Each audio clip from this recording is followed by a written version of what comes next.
शल्य चिकित्सा के बिना लिंग परिवर्तन। मृत्यु के समय जीव जो सोचता है उसी के अनुरूप वह अगला जन्म पाता है। यदि कोई व्यक्ति अपनी पत्नी के प्रति अत्यंत आसक्त होता है तो मरने के समय वह स्वभावतः अपनी पत्नी के विषय में ही सोचता है और अगले जन्म में वह स्त्री का शरीर पाता है।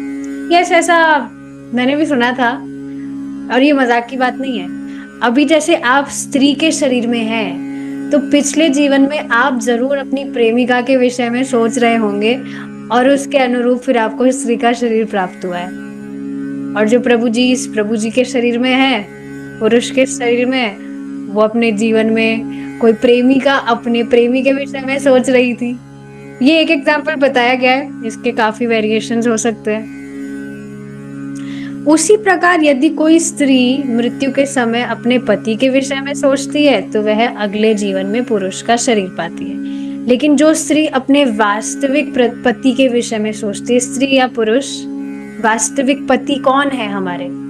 भगवान कृष्ण। देखिए, पति का मतलब होता है पालक। So our ultimate maintainer is Krishna. तो जो कृष्ण का स्मरण करते हुए देह त्यागता है वह भगवान कृष्ण के पास जाता है, भगवान कृष्ण जैसा देह प्राप्त करेगा। केस सेम ही है पर अंतर बहुत है। भगवत गीता में कहा गया है कि सूक्ष्म और स्थूल भौतिक शरीर दोनों ही वस्त्र है। वे जीव के लिए कोट और कमीज है। इसको हमें सदैव याद रखना चाहिए। जीव का स्त्री अथवा पुरुष होना केवल उसके शारीरिक वस्त्रों के होने जैसा है, लेकिन जीवात्मा ना तो स्त्री है और ना पुरुष है। बस ये देह स्त्री या पुरुष जैसा मिला है जिसके अकॉर्डिंग व्यक्ति काम भी करता है अपने, पर जो आत्मा है वो ना तो स्त्री है ना पुरुष है, ये समझना चाहिए। स्वप्न और बीते हुए जीवन। स्वप्नों में हम कभी कभी ऐसी वस्तुएं देखते हैं जिनको हमने अपने वर्तमान शरीर में कभी अनुभव नहीं किया है। होता है कभी ऐसा, आपने रियलिटी में वो चीजें नहीं देखी पर सपने में, और सपने सच में बहुत अजीब से भी होते हैं।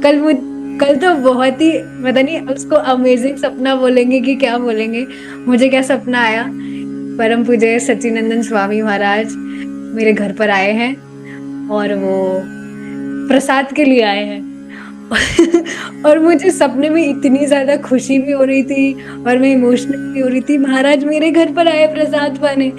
अब कुछ भी सपने आ सकते हैं, पर जो भी था ये बात समझना चाहिए, moving back to the topic, कि सपनों में हम कभी ऐसी वस्तुएं देखते हैं, कभी ऐसे व्यक्तियों को भी देखते हैं जिनको हमने कभी हमारी रियल लाइफ में नहीं देखा है।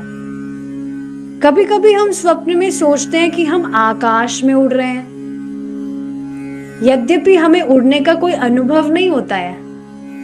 इसका अर्थ यह है कि किसी पूर्व जन्म में या तो देवता के रूप में अथवा अंतरिक्ष यात्री के रूप में हम आकाश में उड़े थे। देखिए, हमारा जो स्वप्न है, हमारे जो सपने हैं, वो हमारे थॉट्स पर आधारित होते हैं। और थॉट्स का मतलब क्या है? थॉट्स हमारे एक्शन का ही रिजल्ट है। कोई एक्शन हमने किया है, क्या करते हुए देखा है, तभी तो वो हमारे दिमाग में थॉट आया। आप सोचिए, कभी आप न्यूयॉर्क नहीं गए, माता जी कभी न्यूयॉर्क गए आप? कभी भी आप न्यूयॉर्क नहीं गए तो न्यूयॉर्क का मतलब, न्यूयॉर्क में लोग कैसे दिखते हैं, वहां पर क्या है क्या नहीं है, क्या फेमस है, वो आपके दिमाग में आता भी नहीं होगा। क्यों, क्या कैसे आएगा? क्योंकि आपने कभी ना तो वहां पर कुछ गए हैं आप, ना वहां कुछ देखा है, तो वो दिमाग में कैसे आ सकता है? तो स्वप्न में भी हम जो सारी चीजें देखते हैं, दोज आर आवर थॉट्स, और वह इस ही जन्म के थॉट्स नहीं है, वो पूर्व जीवन के भी थॉट्स हैं। कितनी सूक्ष्म बातें देखिए मालूम चल रही है। तो आप कभी अगर आकाश में उड़े हैं तो इसका अर्थ क्या है? किसी पहले पूर्व जन्म में किसी देवता के रूप में या किसी अंतरिक्ष यात्री के रूप में आकाश में उड़े थे। यह संस्कार मन के संग्रहालय में है और अकस्मात प्रकट हो जाता है। यह संस्कार मन के संग्रहालय में है, क्या बोलते हैं, वेयर हाउस, जिसमें चीजें स्टोर की जाती है। तो मन का भी एक वेयर हाउस है जिसमें हमारे अनादिकाल के संस्कार स्टोर किए हुए हैं और फिर वो अकस्मात सडनली प्रकट हो जाते हैं। यह पानी की गहराई में हो रहे उफान फर्मेंटेशन के समान है, जो कभी कभी पानी की सतह पर बुलबुले के रूप में प्रकट हो जाता है।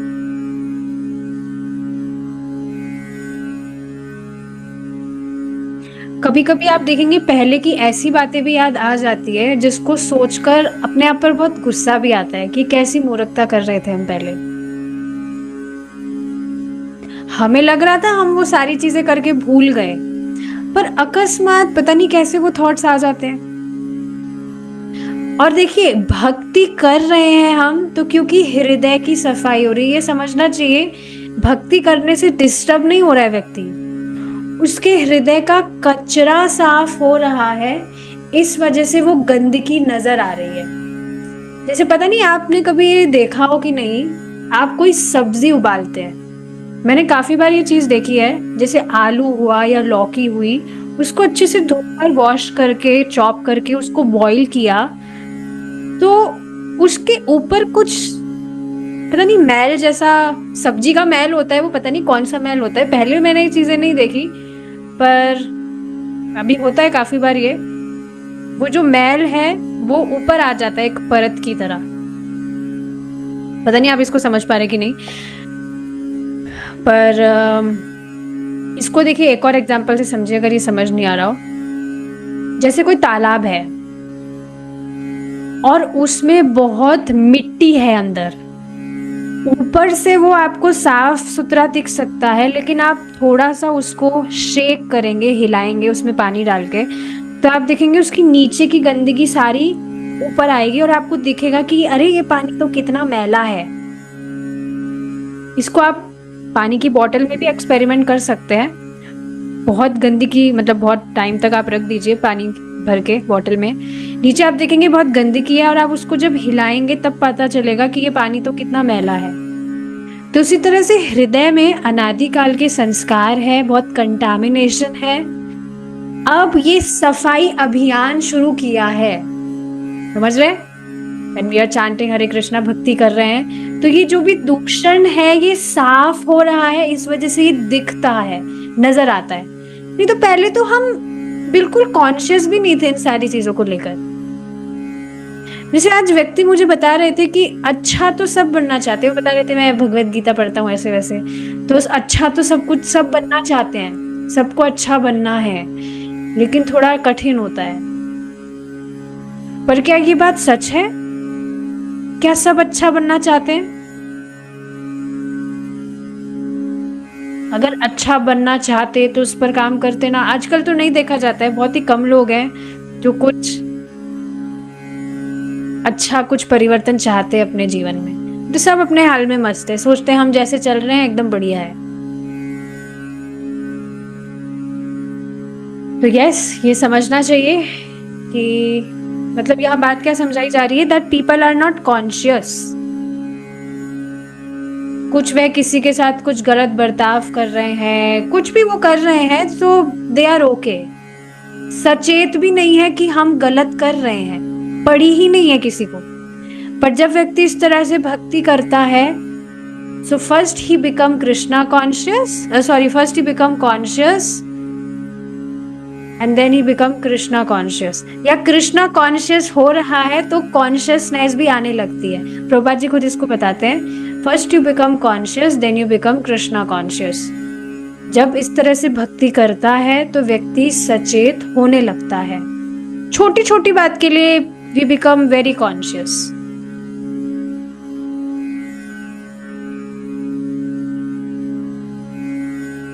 जैसे आप सोचिए ना, हमने भगवत गीता से सीखा हर जीवात्मा भगवान का अंश है। वह जो छोटी सी चींटी है वह भी भगवान का अंश है। तो अब बताइए, क्या कॉन्शियसनेस नहीं आ गई है कि अरे अगर चींटी अगर आ गई रास्ते में तो ऐसा नहीं उसको हम रगड़ दे, उसको ऐसे ही मार दे, उस पे पानी हम गिरा दे। कौन सोच रहा है इन सारे विषयों में? No one is caring. पर आप देख रहे हैं किस तरह से भक्ति करने से छोटी छोटी चीजों के लिए कॉन्शियस होने लगता है व्यक्ति। कभी कभी हम स्वप्न में ऐसे स्थान को पहुंच जाते हैं जिसका हमने अपने इस जीवन काल में कभी अनुभव नहीं किया और ना ही उसे जाना है, परंतु यह इस बात का प्रमाण है कि हमने इसका अनुभव किसी बीते जन्म में किया था। देख रहे हैं ना आप, ये मतलब ऐसा नहीं सोचना चाहिए कि इस जीवन में हम जो कर रहे हैं बस यही है सब कुछ। पहले की स्मृतियां भी हमारे स्वप्न में आती है।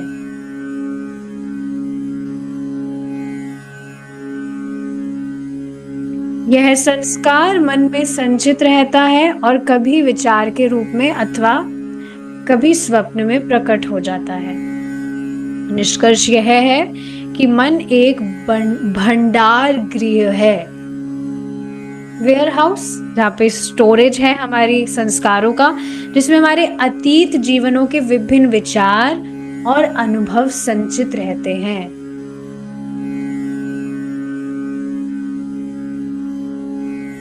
तभी आप देखेंगे सभी व्यक्तियों की जो वृत्तियां होती है वो अलग अलग होती है। जैसे मुझे आज तक ये बात समझ नहीं आई, आपको थोड़ी ये बचकानी चीज लग सकती है, पर मुझे समझ आता है कि जो छिपकली है वो है जीवात्मा, वो भगवान का ही अंश है। उसको ये पर्टिकुलर बॉडी मिली है जो कि यह वो बॉडी नहीं है, उसके कर्म अनुसार उसको वो छिपकली की बॉडी मिली है। फिर भी पता नहीं मुझे छिपकली से इतना डर क्यों लगता है। और मेरे घर में जो दूसरे जो व्यक्ति है उनको कुछ डर ही नहीं लगता। कुछ लोग तो होते हैं जो मतलब उसको पकड़ लेते हैं। मतलब आई एम नॉट सेइंग ऐसे कुछ काम करने चाहिए, पर देख रहे हैं आप इस तरह की वृत्तियां हैं। तो ये क्वेश्चन मैंने एक बार ऐसे ही थोड़ा कौतूहल में प्रभु जी से पूछा था, तो प्रभु जी ने भी कौतूहल में कहा कि हो सकता है आप पिछले जन्म में कोई मच्छर रहे हो। कुछ भी हो सकता है, हमें क्या पता है। तो इस वजह से पॉसिबिलिटी है कि उससे डर लगता हो। एनीवेज, तो ये समझना चाहिए कि हमारा जो ये मन है ये भंडार गृह है और हमारे पहले के जो भी अनुभव हमने किए हैं, हमारे जो भी विचार रहे हैं, उनसे भरा हुआ है हमारा मन। इस प्रकार इस जीवन से दूसरे जीवन तक, पूर्व जीवनों से इस जीवन तक और इस जीवन से भावी जीवनों तक निरंतरता की एक श्रृंखला बनी रहती है। अब आप सोच रहे हैं यहां से कितनी सूक्ष्म बात पता लग रही है। तो ये बिल्कुल भी आसान बात नहीं है इस भौतिक जगत से मुक्त होना। किस किस तरह के संस्कार मन में भरे हुए हैं और कब वो उफान मार जाए, क्या भरोसा। इस वजह से एकमात्र भगवान कृष्ण की भक्ति ही है जो इस तरह से पूरी तरह से ये जो हमारा सूक्ष्म शरीर है इसको डिस्ट्रॉय कर देती है। ऐसा बताया ही जाता है, आपने सुना होगा कि जो संकर्षण भगवान है, यस, संकर्षण भगवान जो है वे इस जगत की प्रलय कर देते हैं। पूरे जो भौतिक जगत है उसकी प्रलय कर देते हैं कि ये एक नंबर के नालायक है, इतना टाइम, इतने कल्प बीत गए फिर भी इनको अक्ल नहीं आ रही है। तो वो अग्नि से सब कुछ ध्वस्त कर देते हैं। लेकिन उसके बावजूद भी ऐसा बताया जाता है, पूरा भौतिक जगत की प्रलय हो जाती है, लेकिन जीवात्मा का जो सूक्ष्म शरीर है, उसके जो संस्कार है, वह रंच मात्र भी नष्ट नहीं होता है। ये सिर्फ भगवान कृष्ण की भक्ति से ही होता है। So this was really a beautiful point। इस प्रकार, हाँ ठीक है, हमने पढ़ लिया श्रीमद् भागवतम 4.29.64। अति मूर्छाएं और अगला जीवन। सांसारिक कार्यकलाप में अत्यधिक निमग्न जीव अपने भौतिक शरीर के प्रति बहुत आसक्त हो जाता है। मृत्यु के समय भी वह अपने वर्तमान शरीर और उससे जुड़े हुए संबंधियों की ही बात सोचता है। इस प्रकार वह जीवन की शारीरिक संकल्पना में ही पूरी तरह डूबा रहता है, यहाँ तक कि मृत्यु के क्षण में भी वह अपने शरीर को छोड़ना नहीं चाहता। क्या देखे हैं आपने ऐसे लोग? इतना ज्यादा गाढ़ आसक्त रहते हैं अपने शरीर से संबंधित लोग और वस्तुओं के लिए। मैं सच में एक व्यक्ति को जान रही हूँ, अब तो वो नहीं रहे हैं, पर उनकी छोटी छोटी चीजों में, यहाँ तक कि एक जो कील होती है उसमें भी इतनी आसक्ति थी उनकी, बहुत ज्यादा आसक्ति। उनके घर में कोई टूटा हुआ फोटो फ्रेम है, उसमें भी उनकी बहुत आसक्ति है। उस कांच में, टूटे हुए कांच में भी है, नहीं थी, अब तो वो रहे नहीं है। हर एक छोटी छोटी चीजों में बहुत ज्यादा आसक्ति, जिस वजह से वे खुद तो परेशान थे और दूसरों को भी वे परेशान करते ही थे। बहुत ज्यादा आसक्ति थी।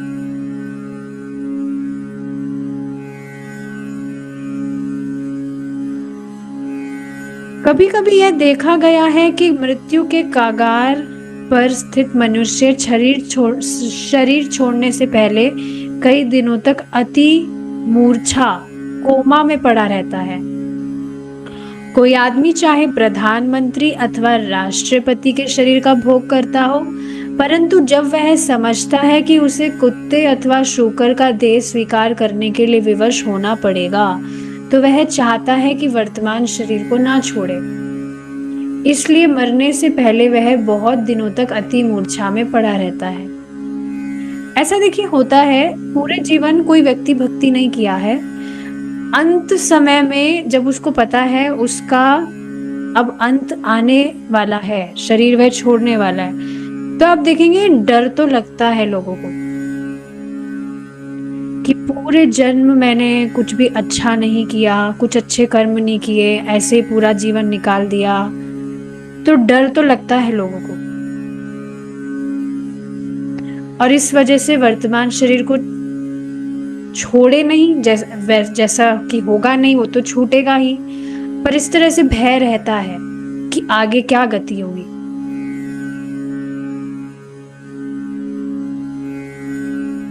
श्रीमद् भागवतम 4.29.77। भूत प्रेत और आत्महत्या। आत्महत्या जैसे जघन्य पाप कर्मों के कारण भूत प्रेत भौतिक शरीर के बिना होते हैं। समझ रहे हैं इस बात को? जो व्यक्ति आत्महत्या कर लेते, आत्महत्या का मतलब ही क्या है? जिस समय उनका शरीर छूटने वाला था उससे पहले ही शरीर छूट गया, अकाल मृत्यु कह सकते हैं। समझ रहे हैं ना? जिस समय, मतलब एक स्पेसिफिक टाइम होता है जिस समय व्यक्ति को अपना शरीर छोड़ना होता है, लेकिन उससे पहले ही अगर उसने शरीर छोड़ दिया बाय फोर्स, जो कि आत्महत्या आदि के कारण होता है, तो अब उसके कारण उसे भूत प्रेत की योनि प्राप्त होती है, जिसमें उसको भौतिक शरीर प्राप्त नहीं होता है।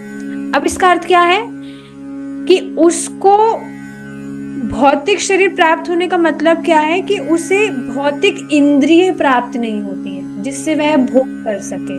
और इस वजह से आप देखेंगे जो भूत है वो लोगों में घुस जाता है, लोगों को पकड़ता है। वो क्यों? ताकि लोगों की इंद्रियों से वह खुद भोग कर सके।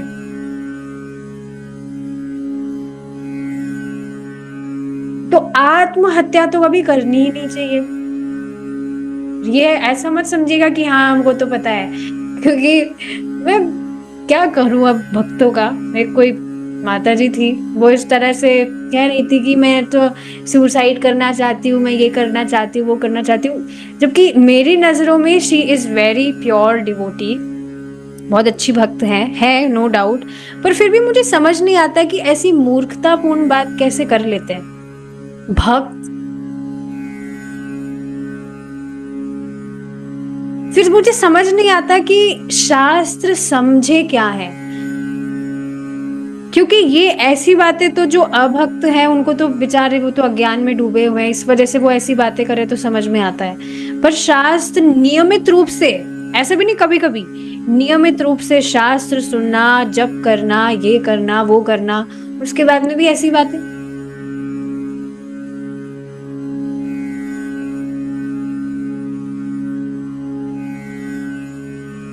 थोड़े इमोशंस को कंट्रोल में रखना चाहिए, हमेशा इस बात का ध्यान रखना चाहिए दैट अब मैं भगवान की भक्ति कर रहा हूं, तो मेरे मन से, मेरे वचनों से, मेरे शरीर से ऐसा कोई कृत ना हो, ऐसी कुछ बात मैं ना बोलूं जो भगवान को प्रसन्न करने वाला ना हो। भगवान को प्रसन्न नहीं करेगा तो भक्तों को तो ऐसे भी नहीं करेगा, भक्तों को प्रसन्न नहीं करेगा तो भगवान को कैसे वो प्रसन्न कर सकता है। तो बताइए, क्या ये अच्छी बात है? किस तरह से जो भक्त हैं वे भी इस तरह की बातें बोलते हैं। This is not good. मानव समाज में प्रेत जैसे चरित्रों का अंतिम सहारा आत्महत्या होता है, चाहे वह भौतिक हो या आध्यात्मिक। मानव समाज में प्रेत जैसे चरित्र का अंतिम सहारा आत्महत्या होता है, चाहे वह भौतिक हो या आध्यात्मिक। भौतिक आत्महत्या से स्थूल शरीर का क्षय होता है और आध्यात्मिक आत्महत्या से व्यक्ति ही अपनी पहचान की क्षति होती है। भौतिक आत्महत्या का मतलब तो आप समझ रहे हैं कि इस देह को नष्ट कर लेना, शरीर नष्ट मतलब उसका जब शरीर छूटने वाला उससे पहले ही व्यक्ति आत्महत्या करके अपना शरीर छोड़ दिया। और आध्यात्मिक आत्महत्या का अर्थ होता है, जो हमने वैसे पढ़ा है कि जो व्यक्ति है वो मोक्ष चाहता है, मतलब सायुज्य मुक्ति चाहता है, भगवान के दिव्य जो ब्रह्म ज्योति है उसमें वह लीन होना चाहता है, वह आध्यात्मिक आत्महत्या कही गई है। आध्यात्मिक आत्महत्या से व्यक्ति की अपनी पहचान की क्षति होती है, समझ रहे?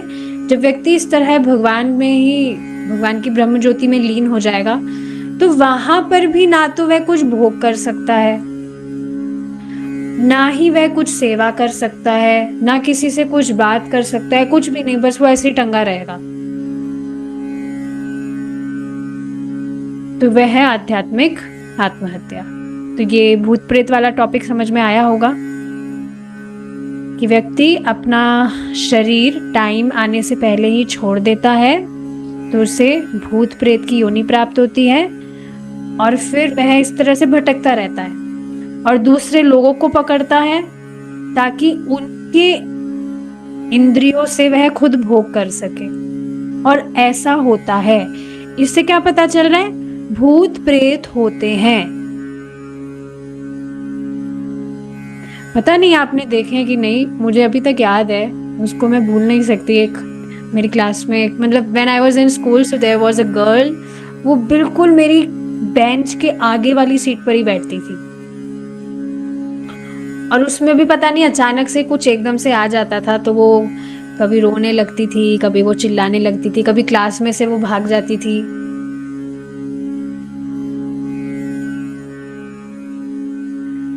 तो इस तरह से। और देखिए, एक और चीज मैंने सुनी है, मुझे याद नहीं आ रहा पर सुनी है मैंने, कि जो लोग भगवान की भक्ति नहीं करते हैं,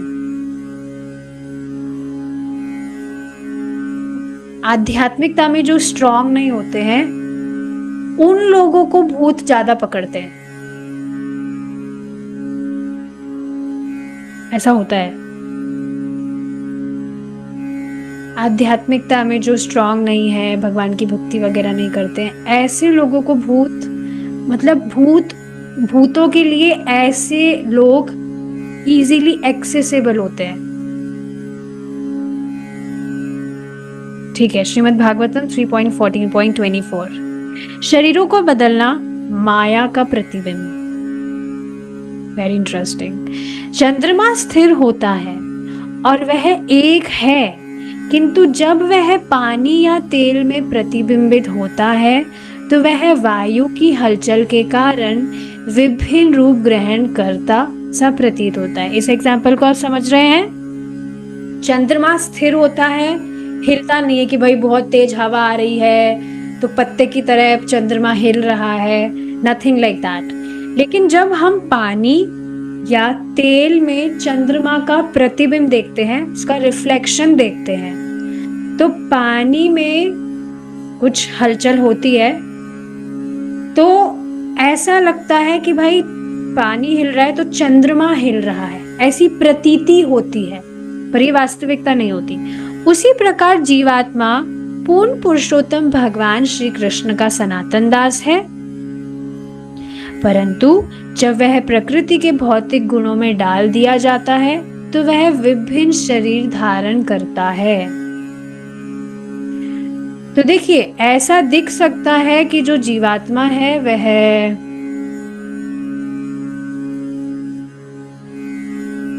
जो भी पर्टिकुलर देह उसको प्राप्त होता है तो ऐसा दिख सकता है कि ये तो वह है, ये तो वह है, पर ऐसा है नहीं। वो सिर्फ प्रतीति हो रही है कि ये तो कुत्ता है, ये तो सुअर है, ये तो मनुष्य है, लेकिन वह है भगवान का सनातन दास ही।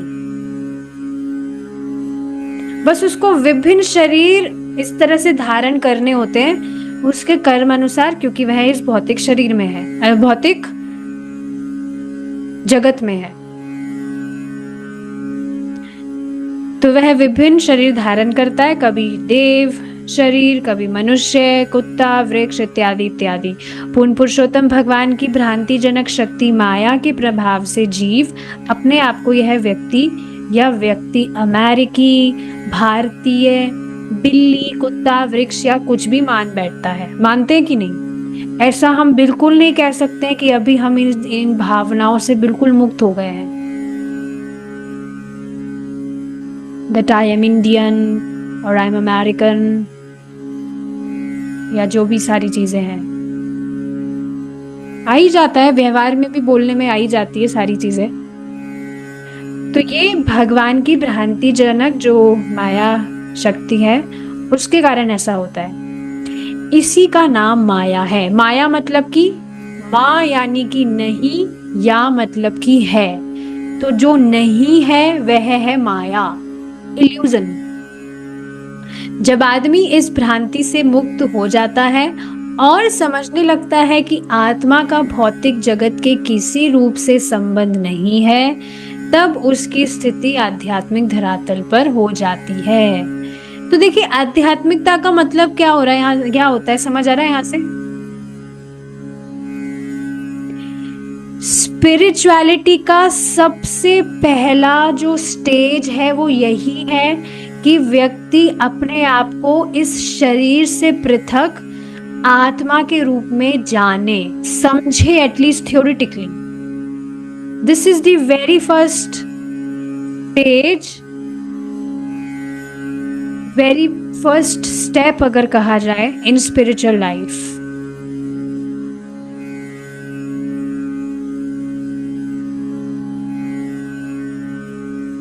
समझ रहे हैं इस बात को आप? कोई भी व्यक्ति आपको दिख सकता है, वो कुछ अगरबत्ती घुमा रहा है या व्हाटएवर वो जो भी कर रहा है, कि वो धार्मिक हो सकता है, बट आध्यात्मिकता का मतलब क्या है कि व्यक्ति अपने आप को, सबसे पहली चीज ये है। और जब व्यक्ति इस बात को समझेगा कि मैं इस देह से पृथक आत्मा हूं, तभी वह कुछ अपने आध्यात्मिक जीवन के लिए करेगा, अपने लिए करेगा वास्तव में, बिकॉज वी आर आत्मा। हम इस चैप्टर को आज कंप्लीट कर लेते हैं, थोड़ा सा ही बाकी है। जो ही जीव अपने मूल आध्यात्मिक स्वरूप और अवबोध को प्राप्त करता है वह तत्काल परम स्वरूप अर्थात पूर्ण पुरुषोत्तम भगवान के प्रति समर्पित हो जाता है।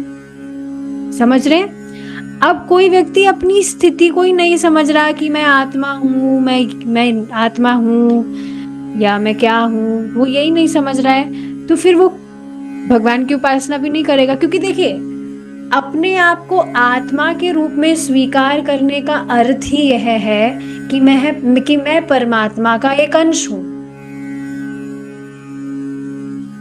और मैं परमात्मा का अंश हूँ तो मुझे परमात्मा को समर्पित होना चाहिए। वेरी इजी, कुछ इसमें डिफिकल्टी तो है ही नहीं। अपने आप को, सारी चीजें देखिए इस तरह से लिंक है। अपने आप को आत्मा समझने का मतलब ही ये है कि वह ये समझेगा कि भाई परमात्मा है और मैं उनका अंश हूं, और अपने आप को वह उनकी सेवा में नियोजित करेगा।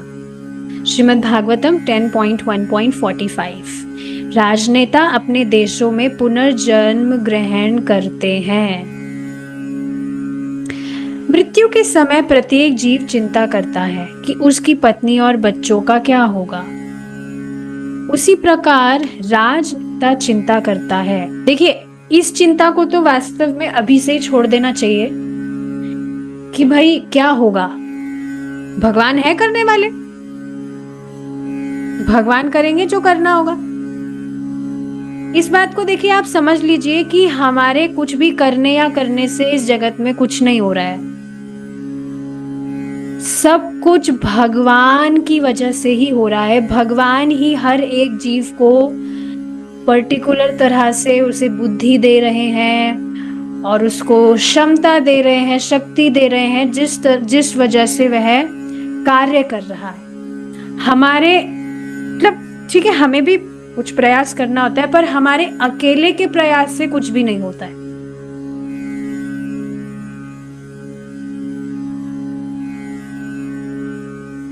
तो इस चिंता को तो अभी ही डाल देना चाहिए डस्टबिन के अंदर, क्योंकि भाई भगवान है। इस बात को देखिए, समझिए, भगवान हमको इस भौतिक जगत में किसी के द्वारा भी जन्म दिला दिए हैं।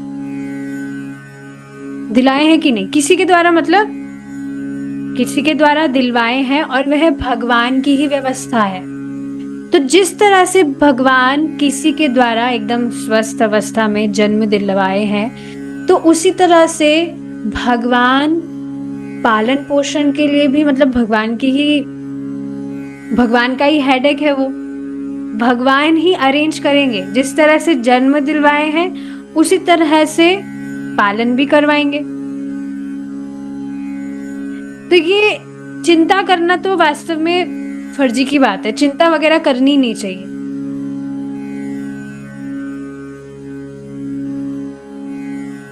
तो यहाँ ये बात बताई जा रही है कि हमेशा व्यक्ति को चिंता रहती है कि उसकी पत्नी का क्या होगा, उसके बच्चे का क्या होगा, मेरे जाने के बाद में मैं ही तो हूं जो उसका सब कुछ कर रहा हूं। उसी प्रकार राजनेता चिंता करता है कि उसके देश अथवा उसके राजनीतिक दल का क्या होगा।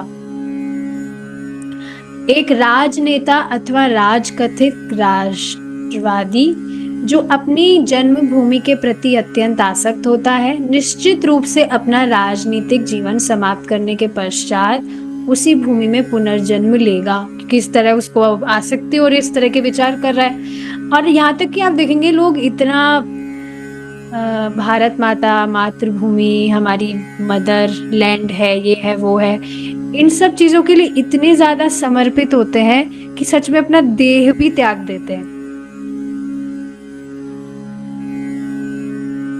और ये सब उनकी झूठी आसक्तियों के कारण है।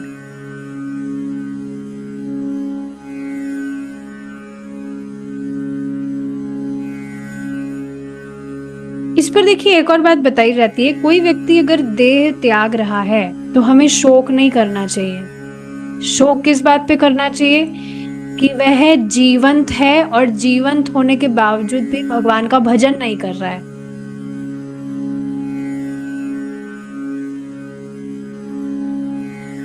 और मनुष्य जीवन आप देखेंगे दुर्लभ है, बहुत बहुत मतलब दुर्लभ है, बहुत योनियों के बाद प्राप्त होता है, लेकिन उसके बाद में भी लोग इसका महत्व ना समझ के इस तरह से उसको नष्ट कर देते हैं। तो ये बात आप समझ रहे हैं लोगों को श्रवण करना कितना जरूरी है। अब सोचिए जो लोग आत्महत्या कर लेते हैं, अगर उनको थोड़ा भी ज्ञान होता तो कभी वो आत्महत्या करें, पर क्योंकि श्रवण का इतना अभाव है, लोगों को पता ही नहीं है, दे आर कंप्लीटली ब्लाइंड, कुछ भी वो नहीं सोच रहे हैं, इस वजह से वो कुछ भी कर लेते हैं। इस जीवन में किए गए कर्मों से भी मनुष्य का अगला जन्म प्रभावित होगा। कभी कभी राजनेता अपनी इंद्रिय तृप्ति के लिए अत्यंत पापपूर्ण कर्म करते हैं। विपक्षी दल के व्यक्ति की हत्या कर देना राजनेता के लिए कोई असाधारण बात नहीं है। यस, ये कोई मूवीज वगैरह में ही नहीं होता है। मूवीज में तो पहले देखे होंगे आप कि इस तरह से अपने कॉम्पिटिटर को उड़ा देना एंड ऑल दोस थिंग्स, पर ये वास्तविकता में होती है सारी चीजें। यदि राजनेता को अपने ही तथाकथित देश में जन्म मिलता है तो भी उसे पूर्व जन्म में किए गए अपने पाप कर्म का फल भोगना पड़ता है। अच्छा, अब चलिए ठीक है, कोई मनुष्य की हत्या वह नहीं कर रहा है, मर्डर वगैरह नहीं कर रहा है, पर आप देखिए क्या अभी जो मांसाहार हो रहा है, क्या वह हत्या नहीं है?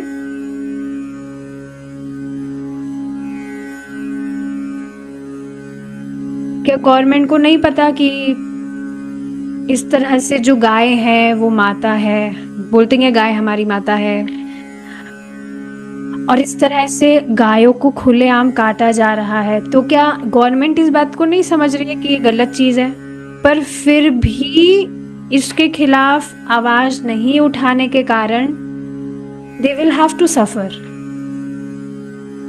इस भौतिक जगत में हर एक छोटे कर्म का फल व्यक्ति को भोगना होता है, हर एक छोटे कर्म का।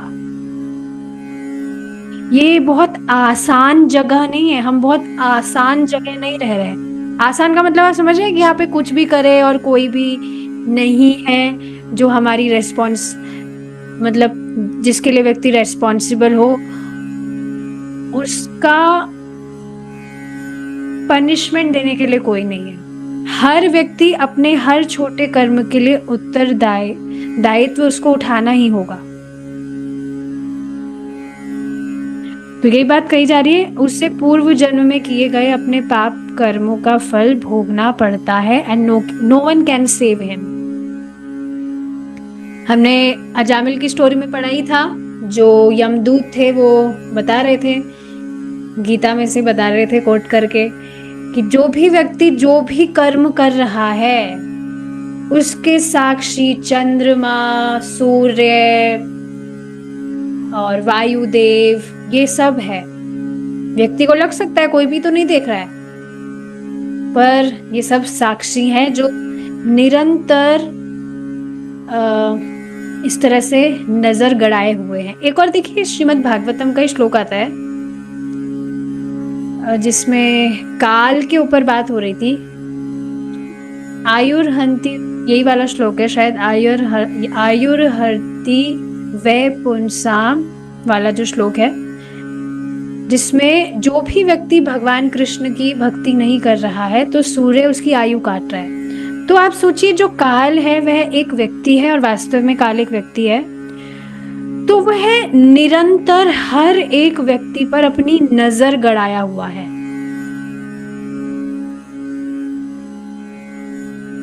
इसको प्रभु जी ने मिमिक करके बताया था। एक्चुअली मुझे थोड़ा सा फ्राइटनिंग लगा था, ऐसे आंखें गड़ाकर आप सोचिए कोई व्यक्ति आपको बस देखे जा रहा है। ऐसा होता भी है, जो मम्मी है वो अपने बच्चों को इस तरह से आंखें गड़ाकर देखती है, उससे उसको समझ में आता है मैं कुछ गलती कर रहा हूँ, अभी के अभी मैं सुधर जाता हूँ नहीं तो मार पड़ेगी। Is it not? तो उसी तरह से काल एक व्यक्ति है और वो निरंतर आंखें गड़ाया हुआ है, हर एक व्यक्ति को वह देख रहा है। और जैसे ही कोई व्यक्ति भगवान से इतर कुछ कार्य करता है, बस वो फंस गया।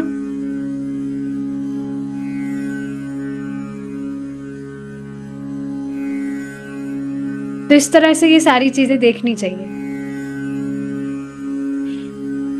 इस जीवन में किए गए कर्मों से भी मनुष्य का अगला जन्म प्रभावित होगा। कभी कभी राजनेता, ये तो हमने पढ़ लिया है ना, पूरा पढ़ लिया है, श्रीमद् भागवतम 4.28.21।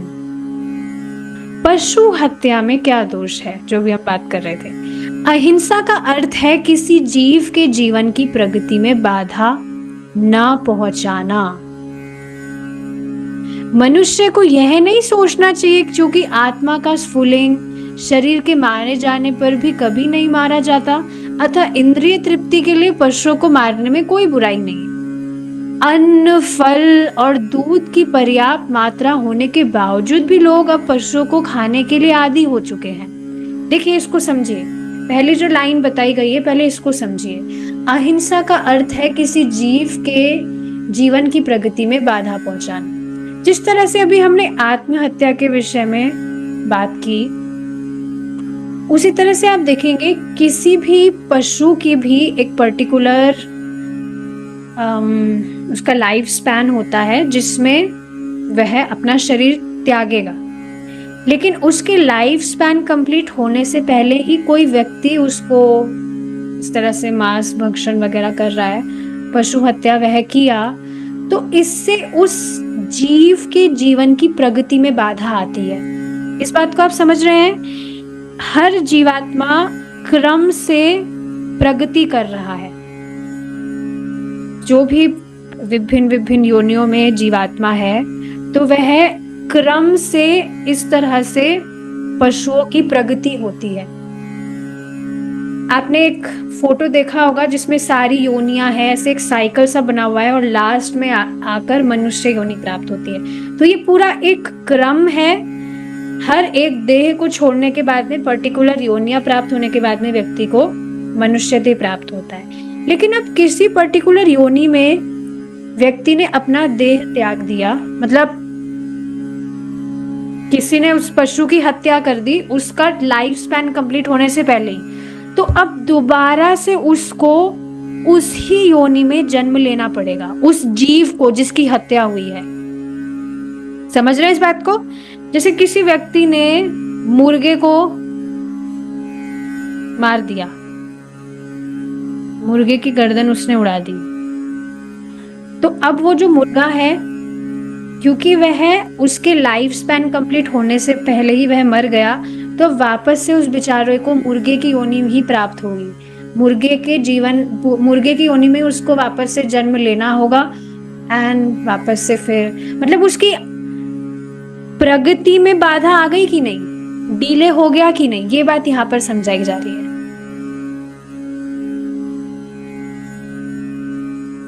और कभी भी आप न्यूज में ये बात नहीं सुने होंगे कि जो लोग हैं उनको गेहूं खाने से बीमारी हो रही है या फल खाने से बीमारी हो रही है, अन्न खाने से बीमारी हो रही है। नहीं, क्योंकि ये सभी खाद्य पदार्थ हैं। भगवान कृष्ण स्वयं इस बात को गीता में कहते हैं कि खाने का हमारे चित्त पर प्रभाव पड़ता है। तो कभी भी ऐसा नहीं सोचना चाहिए कि कुछ भी खाओ।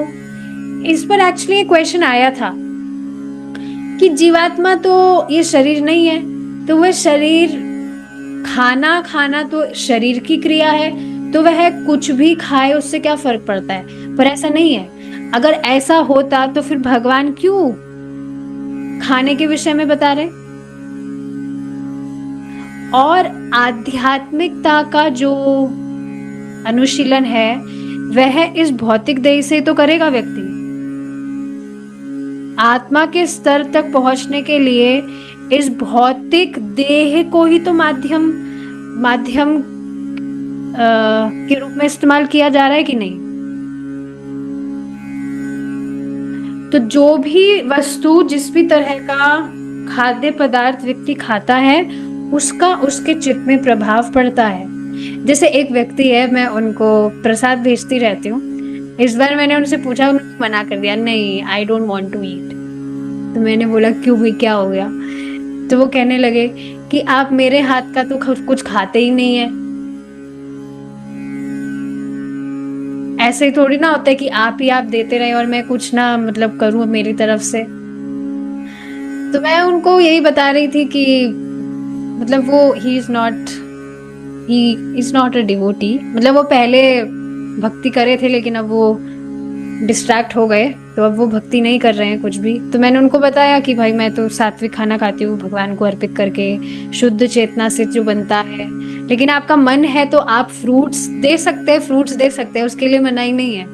तो ये बहुत इंपॉर्टेंट चीज है समझना कि जिस तरह का खाना व्यक्ति खा रहा है और जिस कॉन्शियसनेस से वह बनाया जा रहा है उसका भी बहुत ज्यादा प्रभाव पड़ता है। अब इससे समझना चाहिए कि बाहर जो हलवाइयों के यहाँ पर जो भी मिठाइयाँ वगैरह मिलती है कभी भी उनको नहीं पाना चाहिए। और अब तो मन करता भी नहीं होगा क्योंकि सब एक्सपर्ट है, शेफ है सब घर में, क्योंकि आप देखेंगे भगवान के लिए घर में बनाना चाहिए, वो उतना परफेक्ट भी ना बनाओ, लेकिन क्योंकि वह शुद्ध भक्ति भाव से बनाया गया है, पवित्रता प्योरिटी फॉलो करके, तो उसमें अलग ही सुख होता है। जब भगवान को हम ऑफर करते हैं, हमने जो भी मेहनत करके बनाया, उसमें अलग ही सुख होता है। बाहर जो हलवाई है वो तो इस चेतना से नहीं बना रहा है, और भगवान खुद गीता में कह रहे हैं यो में भक्त्या प्रयच्छति, जो भक्ति भाव से मुझे दे रहा है, तो वह भोजन तो भक्ति भाव से नहीं बनाया गया है।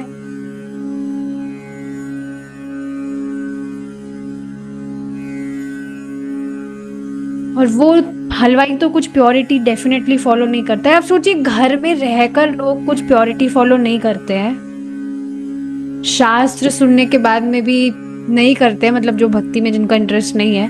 और जो व्यक्ति कभी शास्त्र नहीं सुना है वो तो प्योरिटी कुछ फॉलो करता है, या आप बात भूल ही जाइए, पता नहीं कितनी बार वो वॉशरूम जाता है और जो भी, I don't want to talk anything about that, पर आप समझ लीजिए कुछ प्योरिटी वो लोग फॉलो नहीं करते हैं। वो किसी भी चेतना से बना रहे हैं, कैसी भी अवस्था में बना रहे हैं, और भगवान को तो ऐसा खाना बिल्कुल पसंद नहीं है।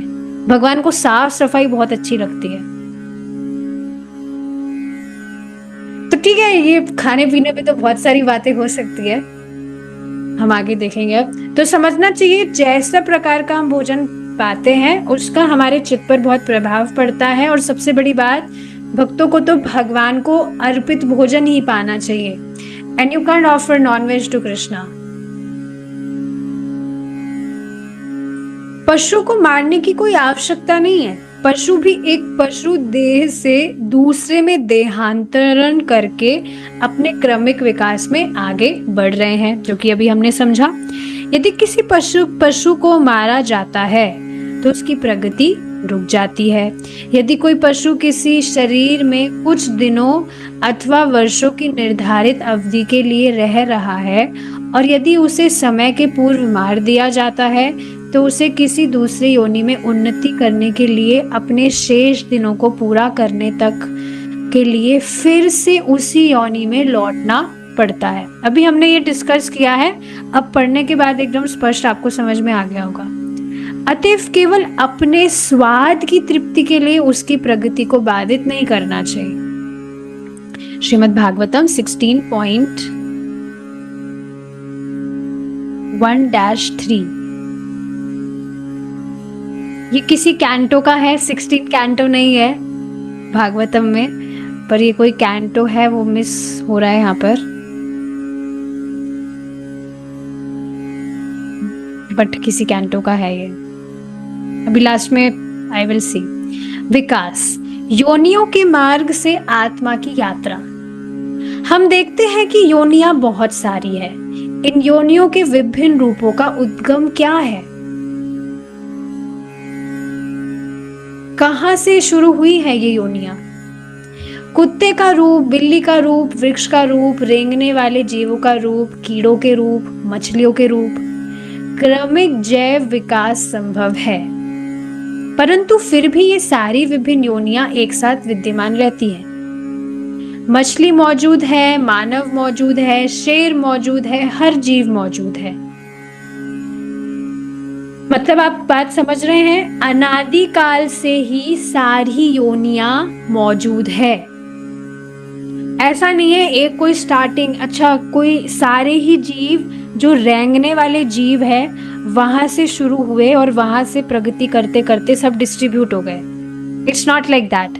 सारे ही जीव अनादिकाल से, योनियां, सारी ही योनियां अनादिकाल से मौजूद है। एक बार मैं फिर से बता देती हूँ, शायद मैंने कुछ गलत बोल दिया, गलत नहीं बोला, मतलब वर्ड्स कंफ्यूज हो गए होंगे। सारी जो योनियां है वह अनादिकाल से विद्यमान है। ऐसा नहीं सोचना चाहिए कि कोई जीव किसी पर्टिकुलर योनि में ही, योनि से स्टार्ट किया है और फिर वहां से प्रगति करते करते वो इधर उधर बट गया अलग अलग योनियों में। ऐसा नहीं है, सारी योनियां अनादिकाल से मौजूद है। यह किसी नगर में विभिन्न प्रकार के आवासों की तरह होता है। इनमें से किसी एक में किराया देने के अपने सामर्थ्य के अनुसार आप निवास कर सकते हैं, परंतु फिर भी सभी प्रकार के आवास एक ही साथ विद्यमान रहते हैं। उसी प्रकार जीव को अपने कर्म अनुसार इन शरीर रूपों में से एक में रहने की सुविधा दी जाती है, परंतु क्रमिक विकास भी होता है। मछली के पश्चात विकास का अगला चरण होता है वनस्पति जीवन। वनस्पति रूप के पश्चात जीव कीट शरीर में प्रवेश कर सकता है। कीट शरीर के पश्चात अगला चरण है पक्षी, तब पशु और अंत में जीवात्मा मानव रूप प्राप्त कर सकता है। अब इनमें भी बहुत सारी कैटेगरीज है। 84 लाख, आप सोचिए कोई कम नंबर थोड़ी है। मानव रूप से यदि वह समुचित योग्यता प्राप्त कर ले तो वह आगे विकास कर सकता है, अन्यथा उसे फिर विकास के चक्र में प्रवेश करना पड़ता है। इसलिए योनियों में यह मानव रूप जीवन के क्रमिक विकास में एक महत्वपूर्ण पड़ाव है। तो ये बात आप समझ रहे हैं, ये बात क्यों बताई गई है यहाँ पर कि इस तरह से योनियों का क्रमिक प्रगति होती है, तो उनकी योनियों की जो क्रमिक प्रगति है उसमें बाधा नहीं डालनी चाहिए।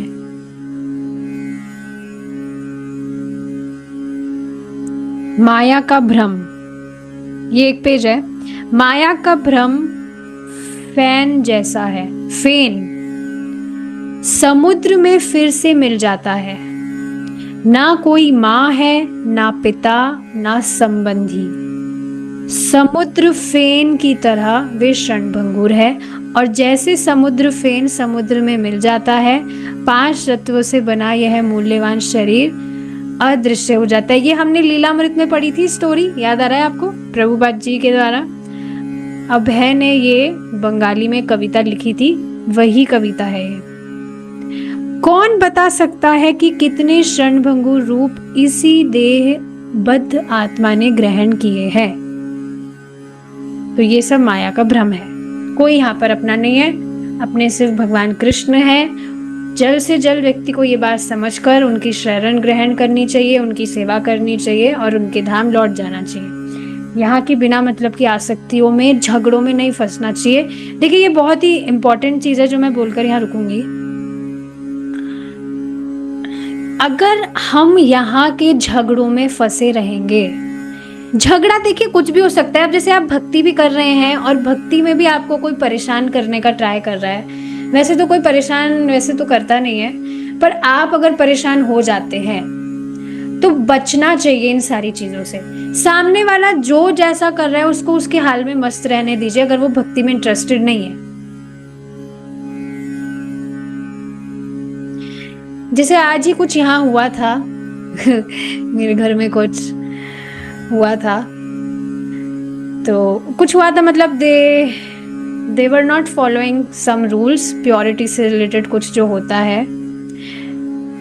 तो मेरा थोड़ा दिमाग डिस्टर्ब तो हुआ था, लेकिन फिर मैं बाद में सोच रही थी मैं इन्हीं अगर झगड़ों में फंसी रहूंगी तो कैसे फिर मैं कैसे भक्ति में कॉन्सेंट्रेट करूंगी। तो मैंने बोल दिया कि भगवान आप मुझे ऐसी स्थिति में रख रहे हैं तो आप मुझे कुछ शिक्षा दे रहे हैं, तो ठीक है, जैसे जो जिसको करना है करने दो। मैं अपने हिसाब से I will follow purity and cleanliness nicely from my side.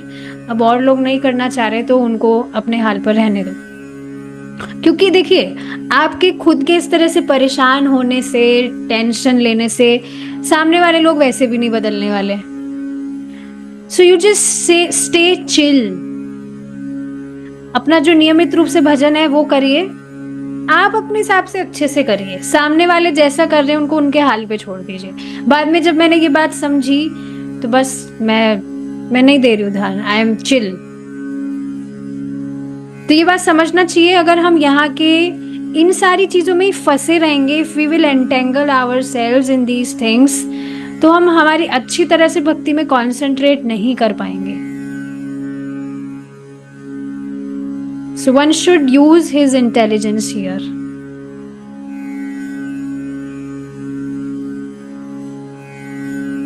जो आत्महत्या करते हैं, क्या ये नहीं हो सकता कि उनकी मृत्यु उसी समय लिखी हो? नहीं, ऐसा नहीं होता है।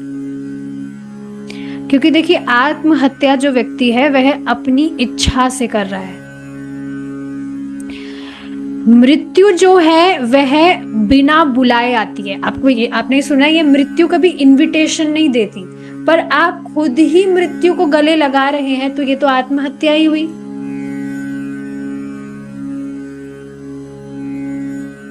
तो यस, आत्महत्या कोई व्यक्ति कर रहा है तो यह इसका मतलब ये बिल्कुल नहीं है कि उसकी मृत्यु का समय वो आ गया। वो खुद जानबूझकर इस तरह से अपने जीवन को संकट में डाल रहा है, मृत्यु को गले लगा रहा है।